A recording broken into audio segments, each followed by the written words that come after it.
Day 2 of your DNC convention. I won't say ours. Obviously, I'm joined by Congressman Byron Donalds from the great state of Florida. And before we get started on today's messaging themed around response to public safety and crime, I'll do some more housekeeping. You know, the Dems, if you watch the first day, are focused on Trump rather than inflation, the border, or public safety. There were many public personal attacks made on President Trump throughout the night. In fact, if you look at the count as we have, the mentions of Donald Trump last night were 147. The mentions of the border, 8. The economy, 27. Inflation, 3. And crime, 6. So obviously their convention is about who they're running against rather than what they're running for. And we're here to remind folks what Donald Trump is running for. And for a party so focused on the future, again, if you look at their primary speakers in prime time, and prime time is a loose term given how disorganized and long-running their convention appears to be. And I'm sure some of you had some fun trying to get into the perimeter yesterday. But for talking about the future, they sure are bringing out a lot of the past. When you look at Hillary Clinton, the Bidens, co-chair of Biden's campaign, Chris Coons, that's not exactly future looking. Today, just a little housekeeping. J.D. Vance is in Kenosha, Wisconsin with law enforcement leaders. He'll be making remarks, doing Q&A, giving interviews. He'll be with a dozen sheriffs and doing gaggles. Tomorrow you see President Trump and Senator Vance together in Asheboro, North Carolina, again making remarks, taking press questions. Thursday and Friday, President Trump will be in Arizona and Nevada, including a trip to the border. So as we've seen yesterday and through the rest of the week, the Trump campaign, President Trump, Senator Vance, our surrogates, we're in the battleground states every day.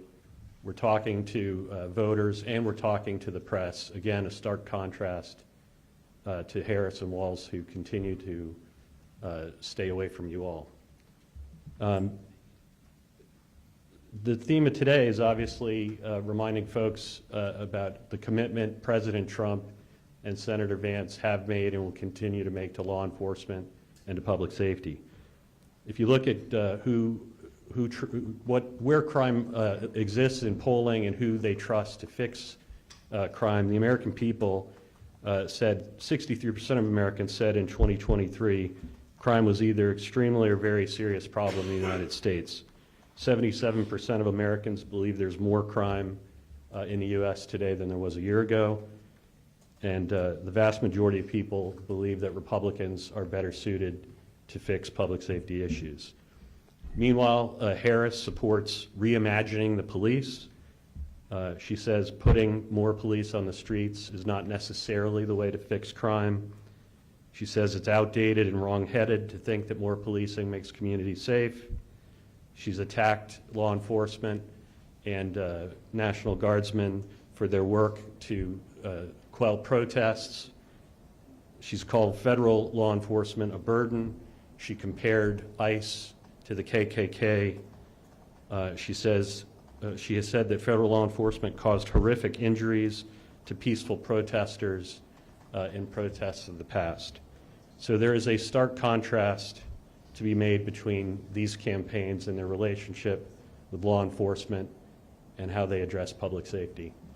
But to continue that theme and talk to you today, again, I'm welcoming Congressman Byron Donalds from Florida. He'll make some remarks, and then we'll do some Q&A with you all. Thanks. Thank you, Brian. Thanks, everybody, for being here. I know that in this presidential cycle, you guys are very accustomed to press conferences from the Trump-Vance campaign and from the Vice President and Governor Walz. You really don't hear anything at all. And it's a really unfortunate thing. We're in the middle of one of the more important presidential elections in the history of our country. And what the Republic demands is for the American people to know exactly what the two major campaigns want to do, what their visions are for the United States, and what their plans are. Obviously, you can go to DonaldJTrump.com. You can go to any Donald J. Trump rally. You can go to any press conference that he holds all the time, or even with Senator Vance. He was on the Sunday shows last Sunday, doing 3 different shows. He's made himself readily available. It is not a question about the vision for America that is going to put the American people first. There's no question about the policies that are going to put the American people first, solving very critical things like our border situations, obviously our economy, inflation, foreign policy. Those are the major issues facing our nation. And you've heard very clearly from President Trump and from Senator Vance about their vision to help our country. At the same time, you've heard nothing from Vice President Harris. You've heard nothing from Governor Walz. They interviewed each other. That was pretty cute, Brian. Actually, they had a little interview. That was cool. You know, white guy tacos. I guess that's a thing. Except that Tim Walz even lied about that, because he won Al Franken's cook-off for tacos, actually making good ones with green chilies. The point of it all is that we have to be transparent about what matters in the lives of the American people. I was in South Carolina yesterday, got a chance to hear some of the speeches and the coverage from the day one of the DNC. I didn't hear anything about public policy. I didn't hear anything about what was going to improve the lives of the American people. What I heard was Donald J. Trump and joy. That's all I got. That is not a vision, and those aren't plans for the American people. And one of the things that was definitely not talked about, because the Democrats cannot talk about this, is crime. You see, what you'll have a lot of mayors, Democrat mayors will say around the country is that crime is down. But crime is only down from the horrifically high levels under the Joe Biden, Kamala Harris administration. If you compare murder rates and major crime rates to before the pandemic, when Donald Trump was president of the United States, crime rates are massively up. They're massively up here in the city of Chicago. They're up in New York City. They're up in Philadelphia. They're up in Washington, D.C. So every city where the Democrats, led by Kamala Harris, have basically operational control, crime rates are up massively. Compare that to jurisdictions in our country where Republicans, led by Donald Trump, are in control of those cities and states. Crime rates are actually down. People are safer. People are happier. And this is one of the critical elements that is important for the future of our country. It starts with great schools, it starts with a great economy, but it also starts with public safety. You need all three for people to be able to thrive. And the Democrats do not have a recipe of success for keeping people safe in our communities. As was already stated, Kamala Harris is famously on the record saying that she wants to reimagine policing and public safety. Well, what does that mean? Reimagining means nothing. You might as well just pull out some construction paper and draw a picture of what you might think you want to do. But that's not a plan for success. She has said, and she praised the defund the police movement. She praised it, saying that it was the right movement for our country. She has stated repeatedly that the U.S. needs to reimagine law enforcement, arguing for less police in the streets and redirecting funding from law enforcement to other services. We have seen the result of the defund the police movement. It has been a recipe for disaster. As a United States Senator, she applauded Los Angeles then Mayor Eric Garcetti's move to cut $150 million from the police department in the city of Los Angeles. My sister lives in the city of Los Angeles. She supported that cut. When they did that, what happened? More crime in the streets of Los Angeles. She has supported one of the most sinister policies in criminal justice, cashless bail. I want to tell a little bit of a side story. Because when I was in the Florida legislature, I wrote a couple pieces of legislation around criminal justice reform. So I'm not just a surrogate up here talking on behalf of President Trump. I'm somebody who at the state level actually looked at a lot of criminal justice reform policies. Cashless bail was a policy that came across my desk in 2017. I sat and read the bill. After reading it, I said to myself, there is no way I would sponsor this. This cannot work. And I'm a business guy. I'm a finance guy by trade. I was not a prosecutor. I did not have a career in law enforcement. But I could clearly see that moving to cashless bail would be devastating for communities. She supported that policy. In 2017, when she was in the United States Senate, she introduced a bill to incentivize states to move towards cashless bail. Cities in our country that have used cashless bail, like New York City, my former home city, have realized that all it creates is a turnstile for criminals to be arrested and go right back out on the streets. It decreases morale amongst law enforcement. And when it comes to law enforcement, and this is where I'm going to end, but when it comes to law enforcement, what we have seen is a massive decrease in morale amongst the people who serve every community in America. Law enforcement officers today, they're white, they're black, they're Hispanic. They come from these communities, they want to serve these communities, they truly believe in public safety. The Police Executive Research Forum found that a nationwide decline of 4.8% in police numbers compared to 3 years ago. People are leaving the profession of being a police officer and keeping our communities safe. Why? Because they're not getting the support from people like Kamala Harris and people like Tim Walz. So what happens to these communities if law enforcement isn't getting the support? Their ranks are decreasing. And when the ranks decrease, communities are less safe. More than 2,500 police officers resigned from the New York City Police Department in 2023, a 43% increase over the 2018 number of resignations, 43%. In Washington, D.C., the police force is at its smallest size in 50 years, amongst a staggering rise in carjackings and homicides. And all of us, all we need to do, go to a CVS, go to a Walgreens, go to a Duane Reade, and what you will find is that every common product, from lotion to toothpaste to deodorant to razors, they're all behind plexiglass now. And you have to get an associate. You got to ring the bell in the store. Everybody's seen it. If you go shopping, I go shopping, so I do my own shopping. You ring the little bell, it goes ding, ding, come to aisle, blah, blah, blah, and you got to wait for somebody to come to that aisle, and then they unlock the case for you to get the items that you want to buy. That demonstrates how unsafe these communities are.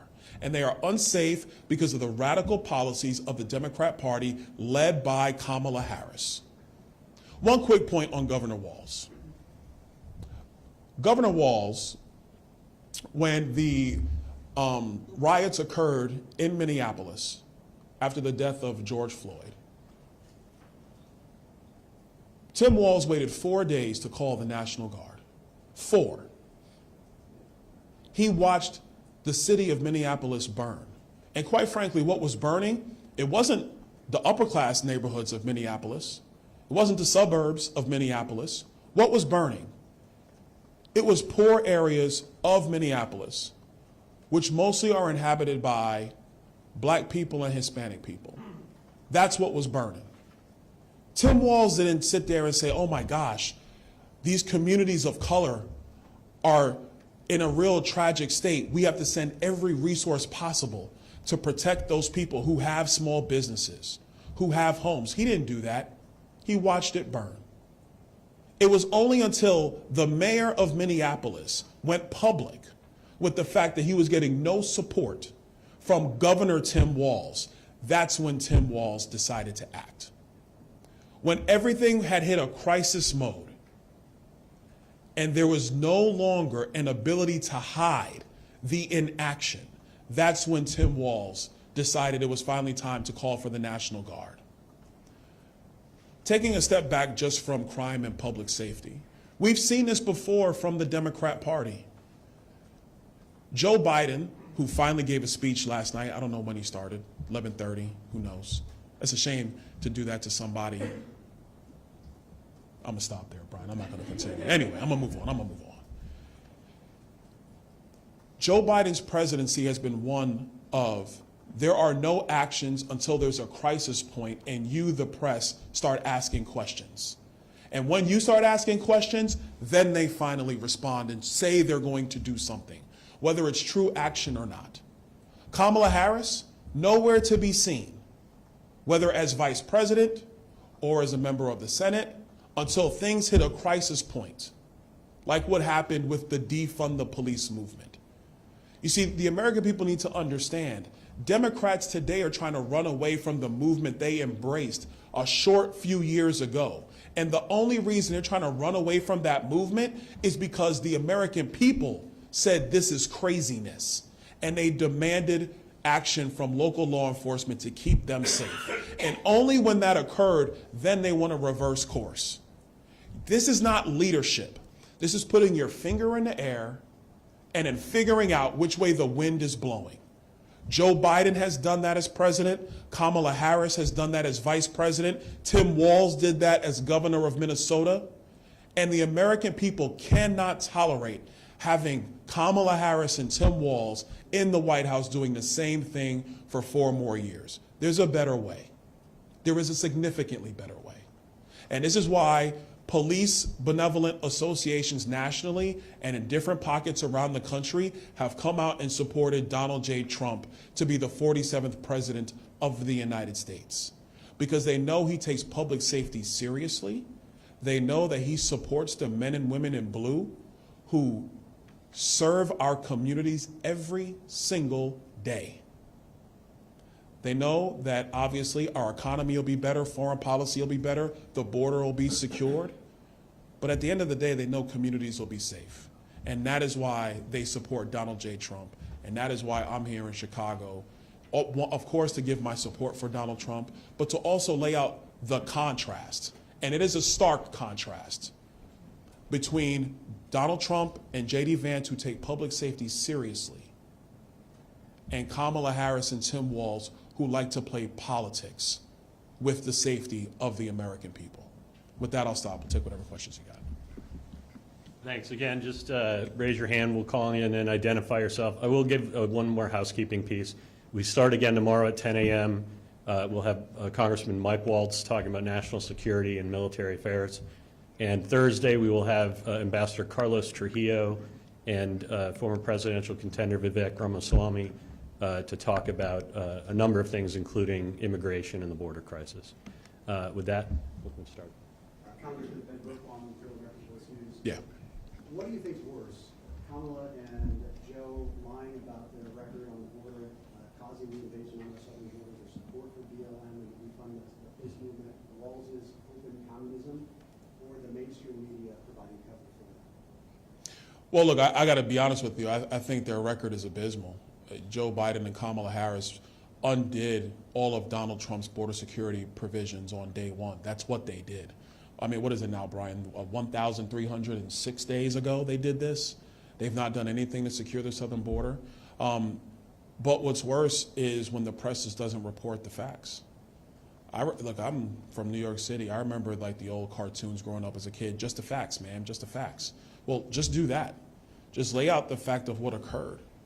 They decided that what Donald Trump's provisions on the border, they decided that that was the wrong way to go.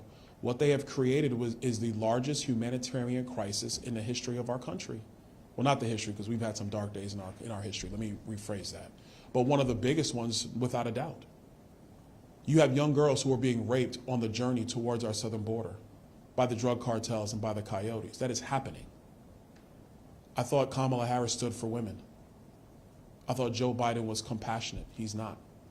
They've lost 85,000 kids. HHS has. 85,000 kids have just been lost in the United States. Where is their empathy now?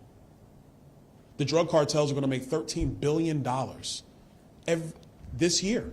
trafficking people into the United States. That's just people, that's not narcotics. I thought they cared about public safety. Their policy is abysmal as far as I'm concerned. It is the worst public policy in the history of our country. That is why the American people, no matter your race, no matter your income levels, are all scratching their head and either A, saying, this is nuts, I want Donald J. Trump to be the next president, or B, and this is indicative of a black woman out of Philadelphia who was on with NBC the other day, talking about inflation and talking about how who she really blames is the government.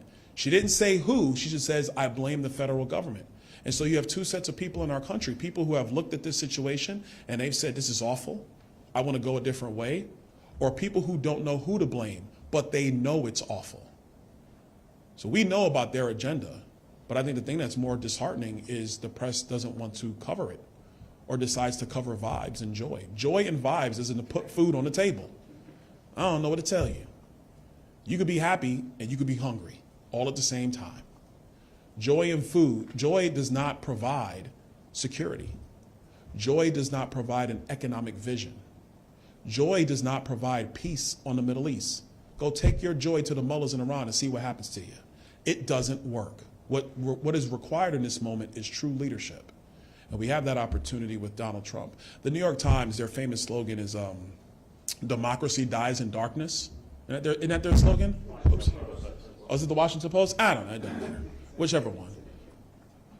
What is more dark than the press, which has special protections under our Constitution, not reporting on one of the major political parties in our country and this administration and what they've done? And when I say not reporting, I know you'll say, oh, well, we did a story. Come on, stop. That's not how this works. Are you going to do a story day in, day out? Are you going to continue to report it every single day so the American people get an opportunity to figure out what's happening? Because people are living lives, man. They're scrambling. They're going from point A to point B trying to figure things out on a day-to-day basis. It's the job of the press to make sure that they explain this. So, you with the hand held high. Yeah, you. Yeah, you. Okay. What's your name? Nick Gilbertson with Breitbart News.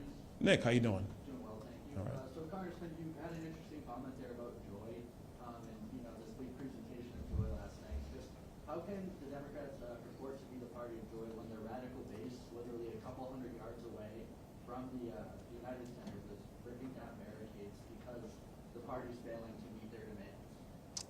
I don't call them the party of joy. I think it's all fake. That's all politics. Look, you got presidential politics. They knifed Joe Biden. He's out. And now you have a situation where they're trying to rebrand Kamala Harris because she's been one of the more unlikable figures in national politics. The way I look at it is what you're witnessing with the Harris Walls campaign is the PR buildup to one of those summer blockbusters. Everything is great. All the critics, meaning the press, are all giving it 3 stars and 4 stars. This is going to be it's going to have a great opening. People are excited. You see the trailers; those look good. Those look good. And then people go see the movie, and they're like, "Man, this movie sucks." And I honestly believe that's what you're witnessing. So this whole joy thing, this whole vibes thing, all that is to cover up for the fact that their policies are a disaster for the American people. Look at the initial rollout last Friday from her economic plan. Price controls, like that's gonna work? That's only failed everywhere. In the history of economics, it has always failed. But that's gonna be the big solution for poor families in our country, for seniors on fixed incomes? No, it's not. Oh, how about this one? $25,000 for first-time home buyers? At one point, I was a first-time home buyer. Guess what happens when every first-time home buyer gets $25,000? The price of every home goes up $25,000. So it sounds good, but it doesn't do anything. She said the other day, I think it was yesterday she came out with it, she wants to have the corporate tax rate to be 28% from 21%. Well, that's going to go over well in a stagnating economy with stubbornly high inflation. It doesn't work. It sounds good. So my hope is that the American people don't fall for the joy and look at the facts, because the facts are stark, the facts are clear. Kamala Harris was riding shotgun with Joe Biden creating the worst economic situation in a generation for working families in our country. Without a doubt, it is the worst. You're going to let her, you're going to give the keys of our economy to her over Joy? Stop. That does not make any sense. We have a responsibility to lay out that case. My brother in the back with the glasses, how you doing? Right here. Hey, what's up? Brandon Hill, WCIU, Block Club, Chicago. I want to stick on the topic of crime. Former President Donald Trump has made clear that he intends to use the military when it comes to handling crime in major cities like Chicago, and doing that without coordinating exactly with local officials, using different constitutional provisions within the acts there. How could that possibly work, and is that going to be effective without local cooperation? Okay, so here's what we're going to do. We're going to back up because I want you to explain to me before I answer where did that come from? Because I've listened to a lot of Donald Trump speeches. Absolutely. That one I've not heard. Yeah, he said it in 2022. He also said it in 2023 at a rally in Iowa. And then, according to some reporting from the New York Times today, they found an email with groups tied to Trump talking about using that exactly as well. But he said those exact words before. It's been sprinkled over a numerous amount of years as he's been in public life. So it's not the first time that ideas come about. People here in Chicago just would like to know, how would that work possibly without local cooperation with the mayor, without the governor? Well, look, first of all, thank you for expanding on that one. First thing let me tell you is saying something at a rally is not public policy. It's not. Number two, if you go to his website, you're not going to find that written in stone on the website under what he's going to do to help solve crime issues. Number three, when President Trump was in the White House, nothing like this ever occurred. He worked with state and local officials to make sure that whatever support they needed, they received. And so when something gets brought up out of like a conversational tone, and you got to understand, listen, sometimes the president, he jokes on stage. He tells jokes, he likes to have fun. But when you look at the public policy that he supports, that is stuff that is written down. That is stuff that has been talked about with the campaign team. They've really engaged in that. That specific point you're raising has not really met that level. Last thing I'll say, emails from outside groups. I mean, there's so many outside groups in politics. They all have their own opinions, their own agendas, their own ideas. That doesn't mean it's going to hit the cutting room floor in terms of what's actually going to occur in a prospective Trump administration. For people who might have that concern, I would say go back and look at the previous Trump administration. Because in the previous Trump administration, what Donald Trump did is he supported local law enforcement, making sure they had anything that they needed so that they could be as effective as possible. I got one more for you, if I can. When we were at the RNC in Milwaukee, you and I talked a little bit about black voters, black support. Yeah. The state of the race at that point was a little bit different. Joe Biden was the candidate at that point. And at that point, Donald Trump was on pace to field a historic amount of black support from the Democratic candidate. Yeah. Well, now recent polling has indicated that support is starting to peel back away toward the Kamala Harris campaign. What needs to be done to regain that momentum with black voters from the Trump campaign? So I say it's a great question. So two things. First, I wouldn't sit here and tell you that support is all peeled away yet. I'm saying no. I'm just saying It's not peeled away yet. I mean, I was looking at polling the other day that showed his support amongst black voters anywhere from 15 to 17%, which is massively up over where it was in 2020, massively up over where it was in 2016. Because black voters, in particular black male voters, are looking at the facts. They're not looking at the vibes and the joy. They're saying, okay, this is all cool, but what does this mean for me in building generational wealth and having safe communities and making sure we secure a border and making sure that I have the opportunities to thrive and succeed? You have a lot of black entrepreneurs in the digital asset space. Well, Kamala Harris doesn't even have a position on digital assets. Donald Trump has an ironed out position when it comes to digital assets. That's appealing to a lot of black men in particular, but people writ large. So what I would tell you right now is that the issue I think Kamala Harris is going to come against is that because she's not talking really to anybody, except when the teleprompter screens are up, people are getting skeptical, and they have every right to be skeptical. Because, okay, you want the big job, well, what are you going to do? Because making history, I made this comment to my mom a long time ago. I said, Mom, making history doesn't pay the bills. Making history doesn't keep the lights on. It just doesn't. Making history doesn't educate my kids. And I think that's where you have a lot of black voters starting to look at that. So I'm not concerned about President Trump's support. Now, in terms of what needs to be done, the second half of your question, I think just really locking in, taking time, spending time with business leaders in various cities in our country. The last time the president was in Atlanta, he had a business roundtable with black business owners before the rally started in Atlanta. Great event. They sat there and talked about the economy. They talked about regulation, where if you're a black entrepreneur, regulation's the #1 barrier to entry for you to be successful. And if you're an existing small business owner, those same regulations, which Joe Biden and Kamala Harris increased to the tune of $1.4 trillion in one presidential term, that puts weights on your neck to be able to thrive as a business owner. So I would say, talking with black business owners around the country, engaging with black religious leaders around the country is the way to go to be prosperous, I think, with black people. Hold on, fellas, all put your hands down. Yes, ma'am, because I've asked 3 men questions, and that's just rude. My mama would get me. Thanks for being here, Congressman. My name is Alexandria Jacobson. I'm with Raw Story. Hi. President Trump has a history of not always paying for bills related to security costs provided at campaign events. So I'm curious, since you emphasize President Trump's support of men and women in blue, if you think it's important for presidential campaigns to pay for protection for local police departments who provide security at those events. That's a very interesting question. I have no idea what you're talking about, but that's okay. I know that the president does support law enforcement 100%, and what you're finding is law enforcement officers all around the country support him. Now, with respect to the campaign pays its bills. I'll leave it at that. Next question. Yes, sir. Law enforcement officials across the country and business owners tell us that retail theft and other crimes are up.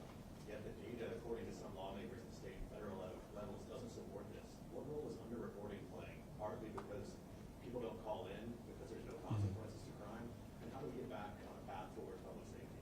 Well, 2 things to that question. Underreporting is a real concern. Because you have low morale amongst police officers around the country.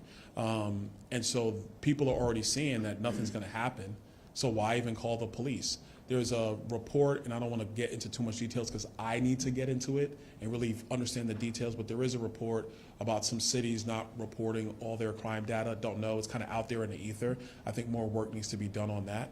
But when you have a lack of morale in cities surrounding police departments, police officers will be like, well, why would I arrest that guy when the DA is just going to turn around and cut him loose anyway? That doesn't even make any sense. It doesn't help anybody. And this is what's happening. I was with my sheriff in Lee County a couple days ago, and I asked him, how was staffing going? And he goes, I have more officers than I know what to do with. He goes, we keep getting officers in Lee County, Florida. Why is that?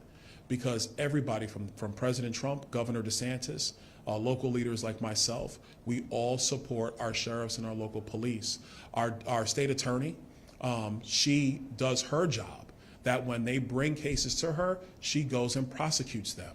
So when law enforcement officials who are in other parts of the country hear that your service is actually valued and honored, like in a place in Lee County, Florida, Fort Myers, Florida, for the uninitiated about counties around the state of Florida, when you hear that as an officer, you say, man, why am I working in New York? I could be in Florida, and it's just better too. And so that's what people are doing. And so I think that the underreporting is a real phenomenon, because if people don't think their issues are going to get handled in a timely manner, what's the point of even dialing 911? They rather, unfortunately, you don't want people taking the law into their own hands, or people, unfortunately, are victimized, and there is no accountability for the perpetrator. Yes, ma'am, all the way in the back. Yes, ma'am. Hi. So about 800 feet away from the United Center, where President Biden spoke last night, he saw protesters successfully breach the perimeter, and it's just a month ago that an assassin tried to kill President Trump. Right. Has there been beefed up Secret Service around the Trump campaign? And given, there's this other report that an agent left duty to breastfeed her infant who shouldn't have been brought to the Trump rally, has there been ongoing concerns about the Trump campaign's personal security? Well, look, I will. What I'll do is I'll defer most of that to the Trump campaign. What I'll tell you is what I know, that yes, the security perimeter has been beefed up around the president. Listen, what happened in Pennsylvania, I try not to speculate on it because this is more than just presidential politics. This is one of the core pillars of our nation and the future of our republic. All presidents, regardless if you agree with them or not, they deserve to be protected. All people under Secret Service care, they deserve to be protected. That care has to be handled appropriately. So I know around President Trump that there have been additional measures that have been put into place. I'm gonna stop there, not gonna get into any more detail. With respect to the gate that was taken down around the DNC, that's a serious concern. And I would say that's partly a security concern of how they're laying out the bubble over there around the United Center. It's also a bigger concern about the radical movement happening within the Democrat Party right now that has such a disdain for Israel and for the Jewish people that they would tear down security barriers around the Democrat nominees convention. That's a major issue for the Democrat Party to answer. Yes, sir. Thank you, Congressman. Two quick ones. Oh, Democrats claim that Harris popping the ticket in the abortion issue puts a lot of the South in play. North Carolina, Georgia, even Texas, in your home state of Florida. Mhm. What's your reaction to that idea? My reaction is that's silliness. Look, they can say whatever they want, but I think the polling has been pretty consistent in every state that you're talking about. North Carolina has always been a very interesting state. We've battled over North Carolina, meaning Republicans and Democrats, the last several cycles, but Republicans have pulled it out. It takes work, there's no doubt about that, and we're committed to doing the same work for North Carolina. When it comes to Texas, Texas is going to be just fine. When it comes to Florida, I mean, come on, seriously? Florida is going to be just fine. It's going to come home for President Trump. Yes, sir. And then just quickly, President Trump is being criticized for rallying in Howell, Michigan today. Just last month, they had a couple of groups of pro-Nazi, pro-Hitler, whatever you want to call them, agitprop folks. Why select this town to visit given the controversy? I'm going to hand it to Brian, but I'm going to say something first. I don't know anything about some of these, I'm going to use your words, what are they again? They had swastika banners and had banners that said, "We love Hitler." Okay. All those groups whoever did that is distasteful. I denounce them myself. I want nothing to do with them. But let me also tell you this. My brother-in-law lives in Howell. He's not some neo-Nazi. He's just trying to work hard and do the right thing. There are good people who live all across our country. And I'm not going to go down this whole, there are good Americans in every city in our country. So if President Trump decides to go somewhere to see the people who have been struggling under the terrible policies of Joe Biden and Kamala Harris, and he chooses to rally, that is a decision to support those people who love this country, who love our Constitution, who want all people to thrive and succeed. Any neo-Nazi crazy person that throws up swastikas, I don't want nothing to do with them, and neither does President Trump. I'm going to turn it over to Brian on that one. I just would add a couple points. One is President Biden has been to Howell recent years. Second to that, the same framing of the question could go to the Democrats, but of course they're not really taking questions. They're in a city surrounded by anti-Semitic, anti-Jewish protesters. They're going to blue cities and blue states throughout their campaign, talking in the same cities where anti-Semitic protests took over college campuses. So to the congressman's point, if you're not going to hold them accountable with a question, I think their answer would be the same. There are good people in every community in this country, and the community shouldn't be cast aside by a political campaign because of the abhorrent remarks of a selective few. You've been patient with the bandana. Go ahead, Thank you very man. much, Matthew Birdie, Breitbart News. Congressman, why is the leftist media so focused on 3 or 4 crazy protesters that no one's paying attention to, but they're ignoring the thousands of leftist protesters that are calling for a shutdown to the DNC? It's mostly because a lot of the press is in the pocket of the Democrat Party. I wish it weren't the case, but it is. You know, I think, frankly, the press should just report even-handedly But unfortunately, we have a lot of reporters who have a worldview that comes through in their reporting. It comes through in their questions. It comes through with what they choose to pay attention to. And then I also know a lot of reporters who actually try to do good things, but they have their editors back in main office who have a slanted worldview. And so that's why they choose to like harp on 1 or 2, 3 people over there, but not the perimeter surrounding the Democrat National Convention, which is very concerning. I have one more question. Sure. Do you think that Governor Tim Walz needs to apologize to the people of Minneapolis after he let that city burn? Absolutely, he should. Like, you're the man in charge. Like, you're in charge. I mean, look, everybody gets to have their political viewpoints. I'm not going to take away from Tim Walz's political views. I disagree with them. I think they're very radical, but he's entitled to them. But when it talks about taking care of the people who are under your care as a governor of a state, you have a responsibility to put that stuff aside and do what's necessary for the people under your care. So he should apologize to him. Yes, sir. Congressman, thanks for being here today. Rich Isioli from Talk Radio 1210 WPHE in Philadelphia. All right. One of those prosecutors that you talked about earlier. Mm. Allowing crime to go up tremendously in our city. I want to talk about food deserts, though, particularly in Sure. black neighborhoods, poor Sure. neighborhoods, because how much do you think Kamala Harris's price gauging controls are going to lead to scarcity, grocery stores closing, and make it harder on these poor communities to be able to get fresh food? Oh, it would be devastating for poor families, for poor communities. Look, when you engage in price controls, the first thing that just starts up is you have a shrinking supply. That's the first thing that occurs. And so when I'm gonna take my political hat off, I'm gonna talk business for a moment, okay?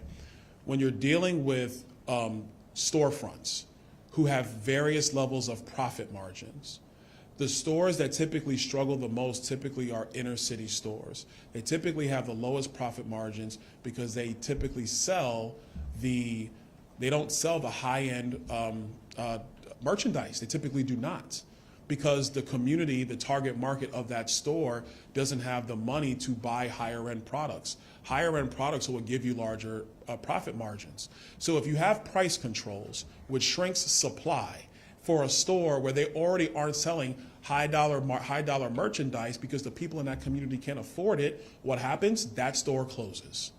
That's what's going to happen. Then you have poor people having to transport themselves to another community to go get food, in this particular case, because she wants to have price controls over food. That's what's going to occur. You're going to see these supermarket chains, in poorer communities will shut down at an even more rapid pace than they have already been shutting down. The other people that it hurts are non-corporate farmers, black farmers, white farmers. They have 10 acres, 20 acres, 30 acres, and they're just doing whatever they can to make ends meet on their own farm, and they do a great job. But they don't have the volume of crops to be able to withstand the price pressures from Kamala Harris. So what happens? Their land goes out of production. They might have to switch to growing something else, which isn't your basic food stock that goes into any supermarket around the country. So it hurts those farmers who are non-corporate farmers. It hurts inner cities and low socioeconomic areas because they're not buying the high-end products to keep those stores open. So, like, look, if you're rich, yeah, you'll still get food because you buy other products, so your stores will remain open. There'll be a pipeline for you. But if you're poor, you're going to have bigger food deserts. You're not going to get the basic items that you need to survive. That's how dangerous a policy that is. And that's not me talking as a member of Congress. That's me talking as a guy who worked in finance for 17 years. And that's me talking as a guy who understands the economic history of price gouging controls, price gouging controls, etc. Let me talk quickly about the actual gouging. The only way true price gouging actually occurs is if somebody has a dominant market share, like 60, 70, 80%, or they have a dominant area control, meaning they're the only game in town for like 30 miles. Then you get to gouge. But every state in the country has price gouging laws. Florida has price gouging laws. So what she's trying to do is cover up for the fact that it is her vote in the U.S. Senate that unleashed the greatest inflation in our country in over 40 years. Kamala Harris did that with her vote.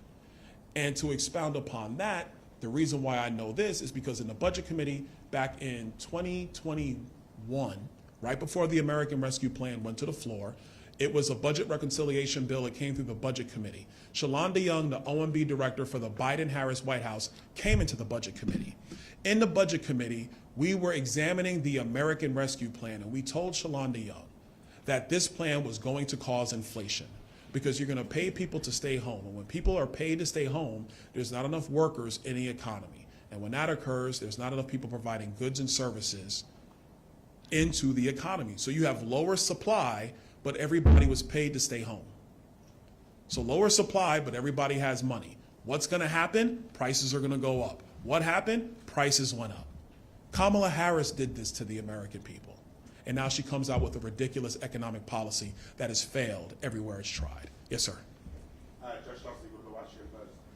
Remember the speakers last night talked about Project 2025, including one who brought it up on stage and who read from it. What do you make of the focus on that? Do you think that's a problem for the president? Why do you think they're talking about that so much? It's not a problem for the president because the president's already on the record saying he has nothing to do with it. He has nothing to do with it. It's not on the campaign website for Donald J. Trump talking about what he's going to do. And let's be very clear. From the first Trump administration, when he was running in 2016, he laid out a couple of things that he was going to do, and he did them. So their focus on Project 2025 is insanity because they have nothing to run on. So they need to get a new boogeyman. It's unfortunate that campaigns do this, where they rely on boogeymen in order to scare people. But look, you have think tanks all across Washington, D.C. You have the Heritage Foundation. You also have the Center for American Progress. They're a think tank too. And they come up with policy ideas too. Just the Center for American Progress, their policy ideas are terrible and they don't work. But they do it too. And I'm quite sure that a prospective, because she's going to lose, but a prospective Harris administration will go to the Center of American Progress looking for policy ideas. The reality is, hold on, I'm going to say this. The reality is Project 2025 has no affiliation with the president's campaign or with what the president's ideas are going to be when it comes to getting our economy back on track and fixing our nation. And so the only person who seems to be wanting to rely on outside organizations for policy ideas is Kamala Harris, because she had to take no tax on tips from Donald Trump. Yeah, I was talking to some Biden folks yesterday who say they think the polling shows more and more people are paying attention to Project 2025, and they think that argument, I guess, is working. Listen, man, you could try to scare people with a lot of things. That doesn't mean it's a reality. Project 2025 is not going to fix inflation in this country. Donald Trump will. That's my message to the DNC. All right, last question. Yes, ma'am. More broadly, a little bit on messaging. Obviously, the president is all over the country this week. A number of battlegrounds comes as a lot of the newer polls are super, super tight. What do you think the messaging from the president needs to be on the trail this week? What are you looking for to be say, hey, that's the winning message to pull away? I think this election is really a choice election. It's a contrast election, even more so than some others. We have very stark differences with Kamala Harris. And I think it starts with the fact that Donald Trump has been president. And when he was president, everybody was thriving. By race, by economic category, you were thriving under his presidency. Kamala Harris wants to go back to Soviet-style price control policy, which does not work. It has never worked. Meanwhile, Donald Trump wants to lower regulations and cut taxes so the American people can thrive. Kamala Harris wants a wide-open southern border. The reason why I know this is because she's currently the border czar and she's done nothing to secure the southern border. She hasn't even been. She went to El Paso and hung out for about an hour, then got back on Air Force Two and went on to California. Me, member of Congress, I've been to the border 5 times, the actual border. I've been in one of the gunboats on the Rio Grande, gone up and down the Rio Grande River. I know exactly what's going on, and I'm a second-term member of Congress. The sitting vice president took no initiative to actually get to understand all the dynamics of our border policy. Donald Trump will secure this border because he already did it once. And then foreign policy. There are 2 conflicts on the globe right now that have a true potential of turning into World War III. Who do the American people trust to bring these conflicts to an end? Donald Trump or Kamala Harris? Kamala Harris has been sitting right next to Joe Biden. She was the last person in the room when we left Afghanistan, one of the worst, if not the worst withdrawal, from a foreign battlefield in the history of our country. When Donald Trump was president of the United States, peace was breaking out in the Middle East. There were no new conflicts. He was ending wars. He was taking care of our brave soldiers, making sure that they weren't put into harm's way unnecessarily. Our adversaries knew that he meant business.